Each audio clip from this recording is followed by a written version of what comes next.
Okay. Underneath that is Nine of Cups. Interestingly enough, excuse me, the Knight of Cups came up in Capricorn's reading. As one of the challenges. Family, okay, King and Queen, the Emperor and the Empress, Capricorn, Aquarius. I'm not trying to ship y'all, because I do know that some of you guys may not have a Capricorn or Aquarius in your life. All right, another Aquarius or a Capricorn in your life. But there's definitely earthy energy that's coming up here. It's a lot of fire energy that's coming up here, and whew, whatever this is, and even airy energy. Well, not so much actually. There's not really any swords in this reading at all. Actually, the only air that we got here is you, the queen, the star.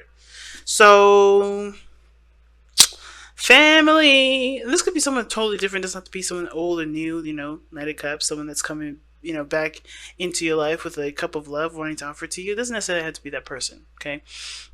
It can mean that you guys have been focusing on what you wanted and focusing on how you felt and really trying to make your dreams come true. And the Empress is someone that's definitely creating the utopia or the safe space or the happy space that they dream of, right? And there's nothing wrong with that at all, except that fact that there's some defensive energy that's coming up here and someone that's cool with the routine and being very, very, very earthy. Okay, all earth energy here, and then this is like a mixed bag on this side. So.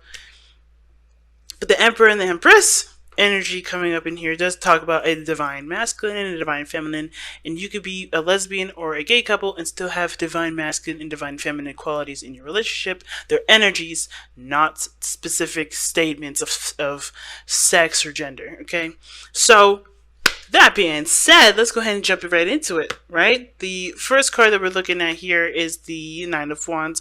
Please be sure to pick the side that resonates with you guys the most. But this person is already thinking of this relationship as, I need to protect myself, this is too dangerous.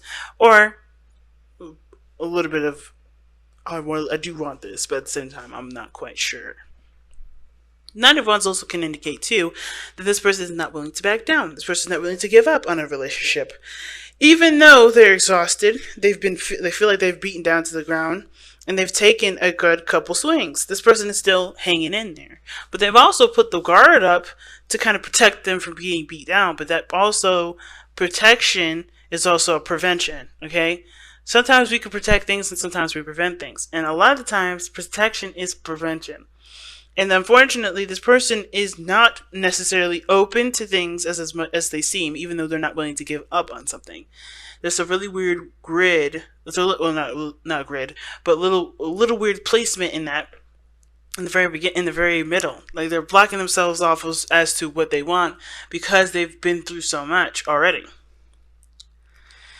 So it's understandable this person is defensive because they've gone through some shit, but at the same time, they're not necessarily opening the door or allowing this amazing manifestation energy and potential reconciliation energy or new opportunity come into their life because they're protecting themselves. Now, the other person has the Queen of Pentacles as their mind plane, so they know that I think this person's very independent, focusing on work a lot. This person is also very focused on their on materials. For some reason, their whole emphasis is all about working. It could be what makes them happy or what they see great value in, but this person also doesn't really see anything outside of material, outside of the situation of the material. I know the Queen of Pentacles is all about value. She isn't always necessarily about material, but considering that this is about how they see the relationship, they understand that I think they see themselves as, if I have this, it will equal that, and I will have this. They understand that routine is important, and that working hard is important with this relationship. And I do think they see this person, or they see this relationship as something that's great in value to them. But I have this feeling that they also I think they kind of equate that value to being at a certain point, being at a certain point financially, or so on, right? So That being said, this person is presenting themselves as the Two of Pentacles. Now, the Two of Pentacles, to me, is someone that's juggling two different things, keeping the balance of a situation, looking at the practical side of things instead of the emotional side when it comes to making a decision about whether or not they're willing to pursue something, put their hard work and effort into it. If it's enough of, if that value of whatever these options are, the options that they have are, whatever they're juggling, whichever these, Pentacles values are, right? Which one is worth going after? And well, again, with this person seeing that this relationship is something great in value, I think they're having a hard time figuring out, or trying to having a hard time, pursuing any of these options here, because even though both have great value, they don't really know which one means more to them, because they're not looking at how they feel or what they want. It's like having an opportunity to go to college and being in an amazing relationship that can, that can span lifetimes. Both, I think this person wants both of those things, but which one means more to them in this moment to go ahead and go after those things? Because this person would typically be the long-term thinker, someone that kind of sees the future or lives in the future. They try to prepare and get everything set for whatever it is that they're trying to reach to, instead of working on what they have now and building something in the moment so that way they can have that future. This person, to me, with the Queen of Pentacles, is a future chaser, right? This person's a future denier at this moment. Future chaser, future denier. And the reason why they're pretty much the same is because this person, while they're chasing the future, is always going to be way farther than they always anticipate it to be.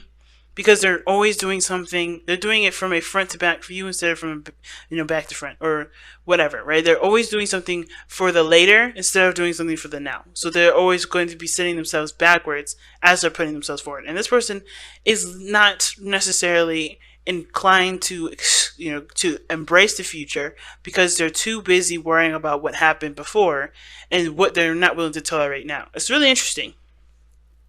But neither one direction is wrong or incorrect. But I feel like it's not doing them the service that they want, because obviously this person has something that they want. Like I said before, Aquarius, you already know what you want already. They already know what they want. They already know what their star is, but they're denying that very thing because they're exhausted. They've been through so much shit. They don't want to go through that again.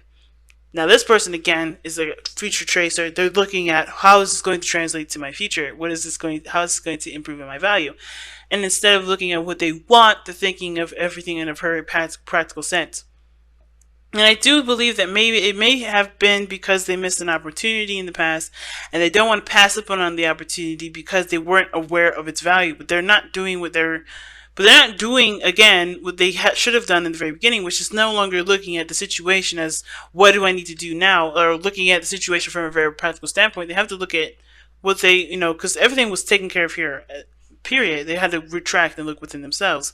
It's the same situation. They have to look at how this person has to look at how they feel before they can make a decision of whether or not this is something worth pursuing or not. Because, you can have a penny or you can have a nickel, but they're both coins. It's all depending on whether or not you feel like this thing is worth the time that, or whatever, right? I know it's horrible to use money as, in that analogy, to kind of explain myself, but let's just think about it. If money didn't have any value and we did have a nickel and a penny, which one would you choose? Which one would you like? Would you rather carry around a thicker, heavier penny, or would you rather have, a lighter, smaller penny that has less? Like, it's all depending on what you favor the most. It's not necessarily exactly like that analogy, because money definitely has a value system. And of course, we do want the most out of that ladder most of the time. But if we take a situation as like a concept as simple as that and twist it just a little bit to kind of understand where we are, it does kind of help make sense of the situation. Hopefully. Because really what this person is doing is like, okay, college or relationship. Both of those things mean something to to that person, but how much? And what does that person want first? What does this person want? And that kind of decision making is what's keeping this situation from not moving forward, because they both mean something of great value to this person, but they're not pursuing it because they don't know how they feel What they feel the most about it. Some people would choose family over education. Some people would choose owning a business over having a family. It all depends on what this person's value system is for themselves anyway. Okay? So it's a very interesting concept for this whole thing. And the reason, like I said, the reason why this person is coming up with the Two of Swords, the Two of Pentacles and the Queen of Pentacles in their mind plane is to do with the Seven of Pentacles. They're not sure what if of the situation being either worthy of work, or they're not sure of what of either what to do, or if this is something they want to pursue. They put a lot of work and value and effort into it, but they still don't know if it's something they want to continue to grow, because they're not where they want to be. Now, what brought you two together is the Fool, which talks about a brand new beginning, situations coming. I think you guys came together when you guys were, trying to make something of yourselves, trying to make something new out of your situation, taking a leap of faith, really, with this relationship that you guys both started out in, because you guys both were control freaks. The Emperor. Some of you guys both were either both control freaks, both of you guys had your own ways of seeing things and doing things, and that's not a problem. But the ego did get in the way, because the Emperor is the challenge. Somebody's ego is definitely in the way. Their way or the highway. Someone's stubborn. The stubbornness from both of you guys is the reason why you guys are either not together or there's issues in the relationship. Stubbornness. And I don't think that there is much of a workaround regarding stubbornness other than the Empress, which is someone that is passionate and nurturing and patient. The underlying energy is being more receptive to love and more flexible versus the Emperor, who's rigid and stiff. We need that fixed energy, but we also need that compassionate, loving, flexible energy that the Empress can provide. But everybody's here being all tough and this is my way or the highway. Nobody has any sort of loving, emotionally flexible energy here. Nobody's able to provide that sense of ease that the Emperor needs to be able to soften his opinions. Okay? Everybody's too busy being the alpha. Who's going to be the... I don't want to say omega, but the omega of the situation. There's nothing wrong with having two alphas, but one has to learn or has to be okay with giving birth or being the person that's being taken care of or loved on and being emotionally open and being vulnerable. Both sides may have to be vulnerable to a certain extent. This person's got a structure they don't want to break, but they're not happy with it. This person is tired of being where they are, but they also don't want to give up on the potential of great happiness.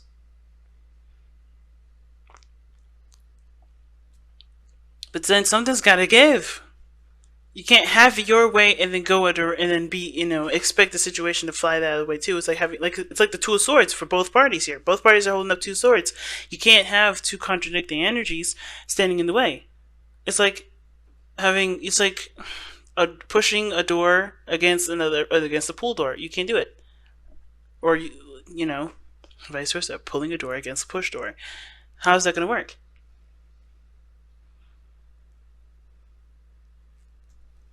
It's just too much. It's like, or having two positives. Think of a magnet having two positives going against each other, or two negatives. It's going to repel. It's not going to do anything. So let's see what the Power of Surrender cards have to say for this reading here.